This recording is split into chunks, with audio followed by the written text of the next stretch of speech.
បាទគ្រប់ជិបសួរបងប្អូនអរគ្នាស្វាគមន៍ជាថ្មីម្ដងទៀតហើយមកកាន់ Channel CA Architecture ថ្ងៃនេះដែរក្រុមការងារ CA Architecture ចង់បង្ហាញបងប្អូនអំពីគម្រោងប្រភេទ Villa Tall ដែលមានទំហំ 7.2 គុណទៅនឹង 11.2 ហើយនៅយើងមានខ្លោងមកខាងមុខហ្នឹងប្រវែងចូល2ម៉ែត្រទៀតអញ្ចឹងសរុបទាំងអស់យើងបាន 13.2 ប្រវែងជម្រៅរបស់ផ្ទះហ្នឹងហើយពាក់ព័ន្ធទៅនឹងបន្ទប់គេងហ្នឹងផ្ទះហ្នឹងយើងមានចំនួនបន្ទប់គេងរហូតដល់4បន្ទប់គេងហើយយើងមាន2បន្ទប់ទឹកនៅខាងក្រោមគឺយើងប្រើបន្ទប់ទឹករួមមួយហើយនៅជំហៀងហ្នឹងគឺនៅក្រៅក៏គាត់ប្រផុសឲ្យមានបន្ទប់ទឹកខាងក្រៅមួយដែរហើយនៅខាងលើគឺយើងប្រើជាបន្ទប់ទឹករួម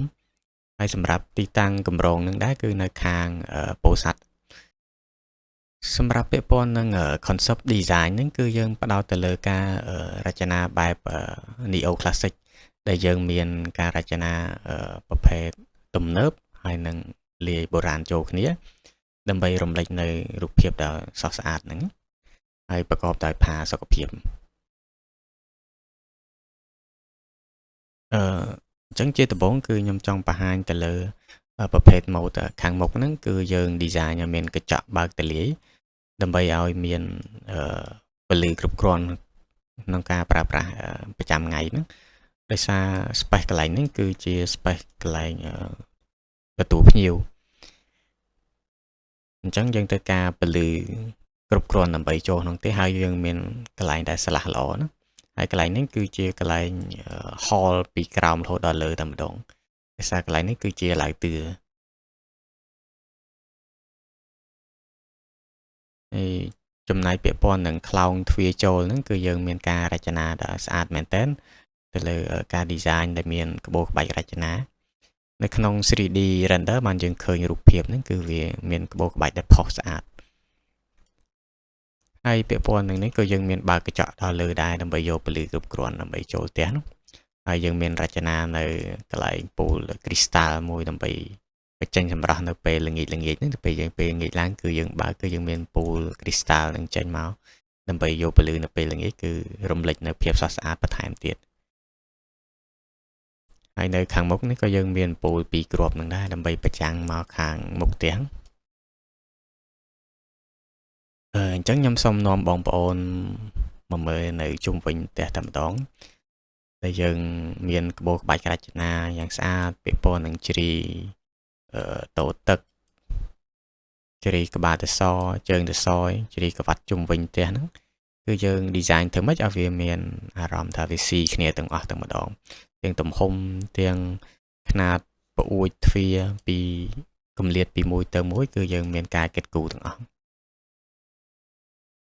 ហើយពាក់ព័ន្ធនឹងកន្លែងនេះគឺជាកន្លែងវេរ៉ង់ដាសម្រាប់ចេញមកលំហែនៅខាងក្រៅហ្នឹងហើយពាក់ព័ន្ធនឹងប្រកាន់ដៃហ្នឹងគឺយើងអាចប្រើជាដៃស្មិតក៏បានដែរកន្លែងហ្នឹងដើម្បីឲ្យវាធន់ទៅនឹងភាពច្រេះហើយការរចនាដែល concept ដែលយើង design គឺយើងផ្ដោតទៅលើឲ្យវាមានបន្លោះអញ្ចឹងយើងអត់ប្រើបិទចិត្តទេដើម្បីយកខ្យល់ធម្មជាតិចូលទៅក្នុងផ្ទះនៅពេលដែលយើងគេងអីគឺយើងចង់បើកអីនៅពេលយើងចេញមកខាងក្រៅគឺយើងបើកប្អួយហ្នឹងគឺវាមានខ្យល់ចេញចូលបានគ្រប់គ្រាន់នៅពេលដែលយើងអាចថាប្រកាន់ដៃបិទចិត្តអញ្ចឹងវាកាត់បន្ថយការខ្យល់ចូលក្នុងបន្ទប់គេងអញ្ចឹងគឺចំណុចកន្លែងនេះគឺចង់បង្ហាញបងប្អូនបន្ថែមទៀតណាហើយនៅខាងក្រោមនេះក៏យើងមានពូលតម្លាក់មកខាងក្រោមនឹងដែរហើយនេះគឺជាប្អួយបន្ទប់ទឹកហើយមកដល់ខាងក្រោយហ្នឹងក៏យើងមានចដើចេញមកខាងក្រៅនឹងដែរគឺជាច្រកចេញខាងក្រោយពាក់ព័ន្ធនឹងកន្លែងផ្ទះបាយហ្នឹងហើយយើងមានប្អួយចេញមកខាងក្រៅនឹងដែរដើម្បីយកពលឺហើយចំណែកខាងឆ្វេងផ្ទះហ្នឹងក៏ដូចគ្នាដែរពាក់ព័ន្ធនឹងវេរ៉ង់ដាហ្នឹងចេញមកគឺយើងដូចគ្នាដែរដើម្បីឲ្យវាមានភាពស៊ីមេទ្រីគ្នាហើយកន្លែងហ្នឹងគឺជាកញ្ចក់របស់ចក្រានបាយដើម្បីយើងយកខ្យល់ចេញចូលនៅពេលដែលយើងលាងចានហើយផ្សេងគឺយើងអាចសម្ងួតចានបានពេលយើងមានខ្យល់ចេញចូលក្នុងផ្ទះគ្រប់គ្រាន់ណាហើយនេះគឺជាប្អួយបន្ទប់គេងនៅខាងក្នុងហើយខាងក្រោមនេះគឺជាកន្លែងញ៉ាំបាយ ចឹងពាក់ព័ន្ធនឹងការបង្ហាញជុំវិញហ្នឹងគឺដូចជាមានតែប៉ុណ្្នឹងសម្រាប់ទៅលើការងារផ្ទះដោយបងប្អូនបានឃើញរូបផ្ទះទាំងមូលជា 3D ហ្នឹងហើយយើងជុំវិញហ្នឹងគឺយើងមានជារៀបជាកាឡាហើយយើងមានសួនហើយជុំវិញតាមហ្នឹងហើយយើងមានភ្លើងដាក់តាមហ្នឹងហើយកន្លែងហ្នឹងគឺគោលបំណងរបស់គាត់គឺគាត់ធ្វើជារោងឡានទៅក្រោយចឹងបានតែគាត់រៀបចំ space កន្លែងហ្នឹងគាត់ទុកជារោងឡានហើយកន្លែងហ្នឹងអាច hall ជួបជុំអីពេលមានកម្មវិធីអីតិចតួចទៅជាឡើងផ្ទះឡើងអីយើងអាចរៀបចំបានឬកម្មវិធីជួបជុំគ្រួសារអីចឹងនាំបងប្អូនមកមើលអំពីរូបភាព3D ដែលយើងបាន render រួចរាល់ទាំងអស់ហ្នឹងជារូបភាពពិតជូនបងប្អូនបាទបងប្អូននឹងគឺជារូបភាព 3D យើង view មកពីខាងមុខចំខាងមុខផ្ទះហ្នឹងគឺយើងមានភាពស្រស់ស្អាតមែនតើយើងមានក្បូរក្បាច់រចនាត្រឹមត្រូវទាំងទ្វារទាំងអីទាំងការលម្អិតជ្រាយមួយទាំងអស់គឺការ design យើងការកណនាទាំងអស់ហើយចំណែកនេះគឺជារូបភាពទី2ដែលយើងជាចាប់ជា 3D បច្ឆិតពីខាងឆ្វេងនៃអគារហើយនេះគឺជារូបភាពចំហៀងខាងស្ដាំហើយនេះយើងចាប់ស៊ីនមកពីលើដើម្បីឲ្យឃើញងាយស្រួលមើលទៅពាក់ព័ន្ធនឹងសួនពាក់ព័ន្ធនឹងចតាអីផ្សេង